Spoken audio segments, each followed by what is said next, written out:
Assalamualaikum warahmatullahi wabarakatuh.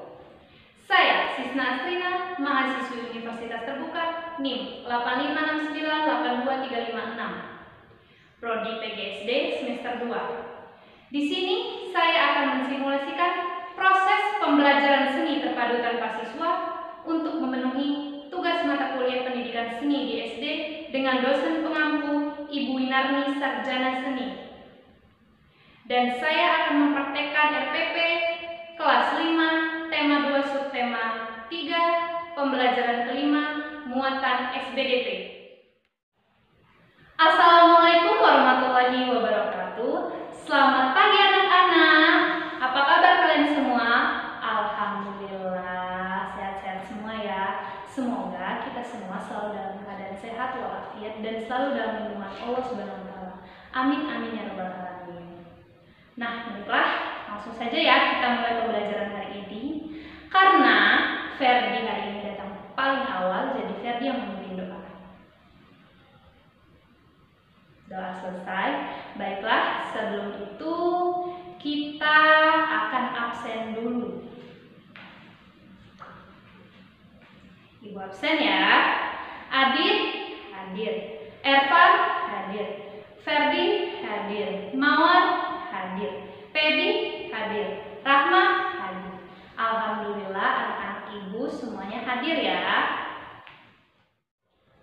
Materi kita kali ini adalah tentang tema 2, subtema 3, pembelajaran kelima, muatan SBDP. Silahkan kalian buka halaman 97. Nah, di situ terdapat gambar dan teks. Ibu bacakan ya teksnya. Gambar di atas adalah cuplikan dari buku cerita bergambar berjudul Todi dan Semut. Bisa kalian perhatikan di gambar ini sesuai nggak dengan judul buku tadi? Ya, sesuai. Kenapa? Karena tadi judulnya Todi dan Semut, sedangkan gambarnya ada anak kecil dan semut. Berarti gambarnya sesuai dengan judul buku cerita bergambar ya.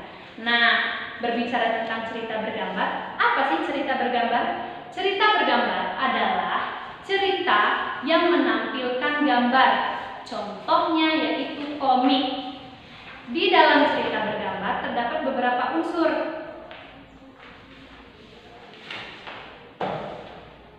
Nah, bisa kalian perhatikan ya, ini adalah beberapa unsur dari cerita bergambar. Yang pertama yaitu ilustrasi. Ilustrasi ini adalah gambar yang memperjelas sebuah cerita. Kemudian ada balon cerita. Balon cerita ini adalah tempat meletakkan dialog dari tokoh dalam cerita. Lalu ada narasi, yaitu keterangan yang berisi latar tempat, waktu, dan situasi.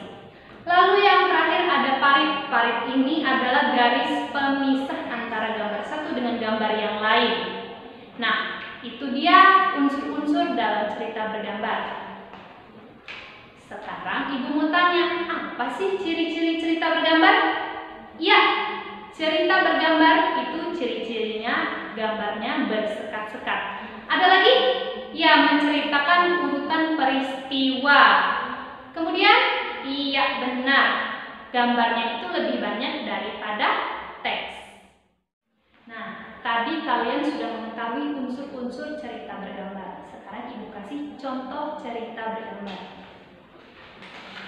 Nah, seperti ini kurang lebihnya contoh cerita bergambar. Terdiri dari naskah, ilustrasi, balon kata, dan gambarnya juga menarik. Nah, untuk mengetahui langkah-langkah cara membuat cerita bergambar, yang pertama, kalian harus menentukan tema. Yang kedua, menentukan objek. Yang ketiga, membuat sketsa. Dan yang keempat, memberi warna. Bisa dengan spidol, krayon, pensil warna, atau cat air. Nah, di sini ibu minta tugas kalian untuk membuat cerita bergambar secara berkelompok. Di dalam satu kelompok itu terdapat 3 orang. Nah, di sini ibu kasih pilihan 2 tema dari cerita bergambar berdasarkan pengalaman kalian. Tema yang pertama menjaga kebersihan lingkungan dan yang kedua aku dan keluargaku. Silakan. Sudah selesai sini Ibu minta tiap kelompok untuk maju ke depan menceritakan adegan dari isi cerita bergambar yang kalian buat.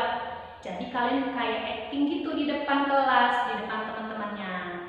Nah, Ibu mau minta kelompok 1, silakan maju ke depan. Iya, bagus sekali kelompok 1, actingnya juga bagus. Gimana anak-anak, komentar kalian tentang kelompok 1? Iya, bagus-bagus ya. Terus ceritanya juga sesuai, adegannya juga sesuai. Terima kasih untuk kelompok 1. Nah, karena kalian sudah mengerti dan memahami bagaimana cara membuat cerita bergambar, Ibu akan memberikan latihan soal. Silakan kalian buka halaman 100.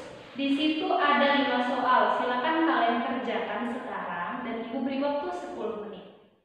Latihannya sudah dikumpul di depan semua ya.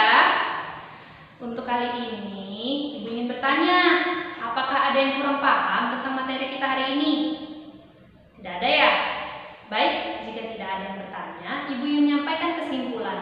Yang pertama, kita sudah membahas tentang pengertian cerita bergambar. Yang kedua, kita juga sudah mempelajari unsur-unsur cerita bergambar. Yang ketiga, kita juga sudah mempelajari ciri-ciri cerita bergambar. Dan yang keempat, kita juga sudah mengetahui langkah-langkah membuat cerita bergambar.